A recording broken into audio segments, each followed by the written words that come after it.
I'm James Wong. I'm a scientist and a gardener, and I make natural remedies. I want to make people think differently about plants. You can find many of the same drugs that you're used to picking up in your pharmacy growing all around you. It's just like a different type of packaging. I'm not some hippie who believes in flower power.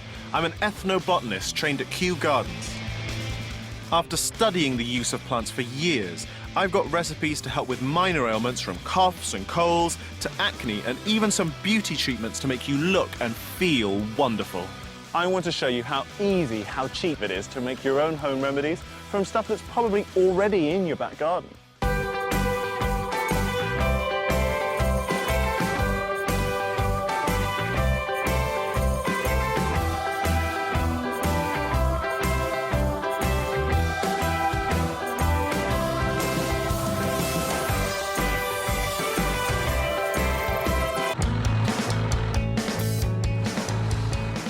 I'm going to make a natural sleep aid using something you wouldn't normally think of as a fruit, hops.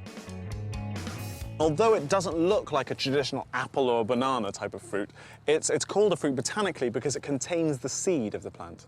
The first thing you notice when you lift back these petal-like structures is this sticky, yellow resinous powder that you find inside them. And the other thing you notice is the smell of a proper British ale, a really bitter, intense, but kind of sweet flavour at the same time. And it's the bitter acids within this that provide beer its characteristic flavour, but are also largely responsible for the sedative properties that hops have. I think my favourite story about hops is how their sedative properties were first discovered. And it's basically that hop pickers were often found asleep on the job, and it was actually called hop picker's fatigue and was once believed to be really, really dangerous to people because it would send you into this stupor.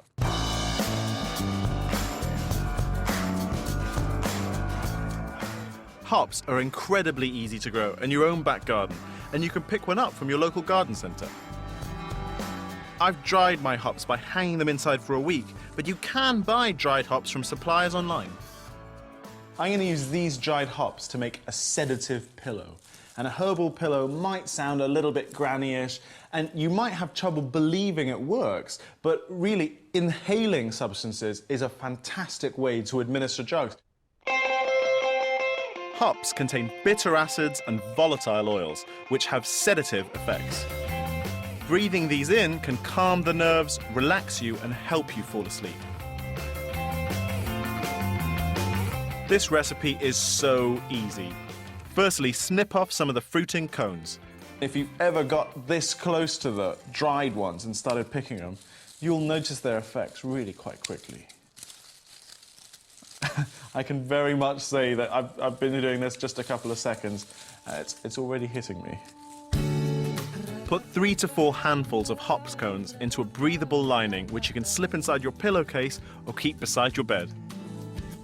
I think a lot of people might be put off with having a bed that smells of real ale, so I'm going to add another ingredient that just sweetens up the scent a little bit, and it's lavender. And I don't think it will come as a surprise to many people that lavender's traditionally been used as a sort of a calmative, a mild sedative. Add an equal amount of lavender to the bag and give it a good shake. And the smell of it alone will really send you off into dreamland. I've got to say, if you're going to try any one of my remedies, you've got to do this. For the amount of effort it takes to do this and the amount of effect, and you can probably tell it's affected me already.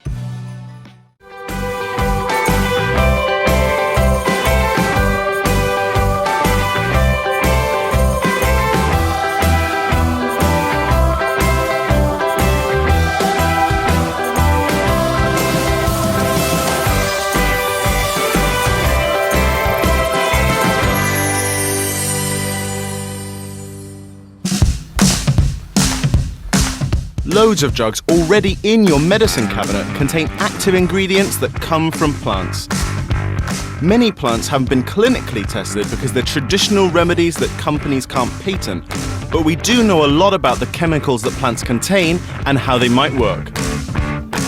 Pharmaceutical companies have been raiding nature's larder for years, but we've lost this knowledge. I'm going to show you which plants to use and for what to put this knowledge back in your hands.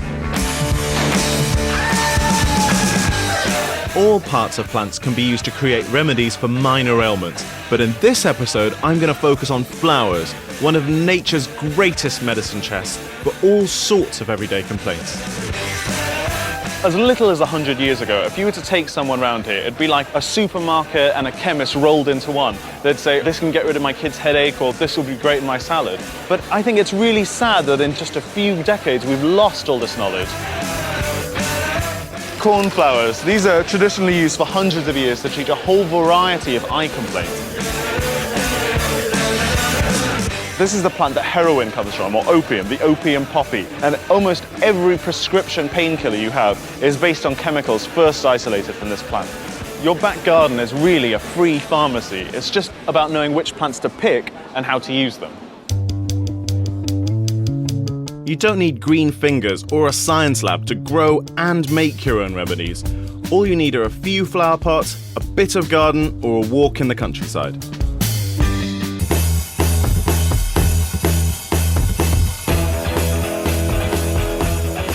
I've got remedies just to make you feel better, and others for your pure indulgence. Lavender's popularity as a relaxant has made it a multi-million-pound industry. I think until very recently, people have considered, Provence as the real home of lavender. But in Victorian times, the world's best lavender was said to come from Sutton in southwest London. And all of this is a particular variety that's indigenous to this really small local area that is said to be the world's best. The main medicinal properties of lavender are, firstly, as a relaxant, it helps induce deep and restful sleep and also reduces nervous tension and anxiety. And the second one is as an antiseptic. It's been used to fight infection in hospitals in the Second World War when no other antiseptics were available. After sort of maybe about 200 years of not really being the most popular thing in the kitchen garden, it suddenly started becoming a new renaissance. You see it in martinis, in fudges, and even with white chocolate. To feel the full relaxing powers of lavender, I make a product you put in the bath. I use English lavender because it's considered the finest. It's the essential oil within it that helps induce sleep and relieve tension. My bath bomb is a pampering treat that will take the stress right out of your day. And the best thing is, it takes a couple of minutes to make and will cost you less than £1. The first step, really, is to dry out the lavender.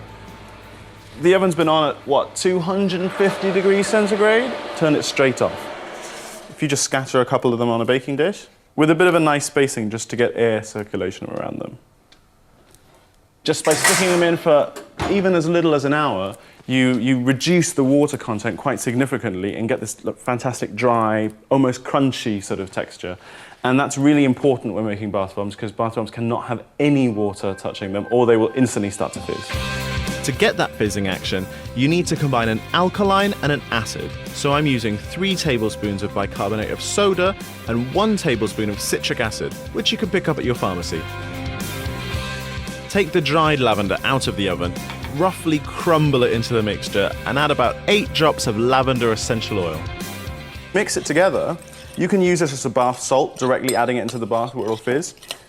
But if you want to create a solid block, a bomb itself, it's really just a question of adding a little bit of extra oil that A, helps set it together, helps provide this binding agent that sticks it together, and B, is moisturizing in the bath. This is just regular almond oil, 1 teaspoon. You can add, even sort of a canola oil, olive oil that you already have in the kitchen. Really, once you've mixed it together and you've got this sort of breadcrumby texture, it's really just a question of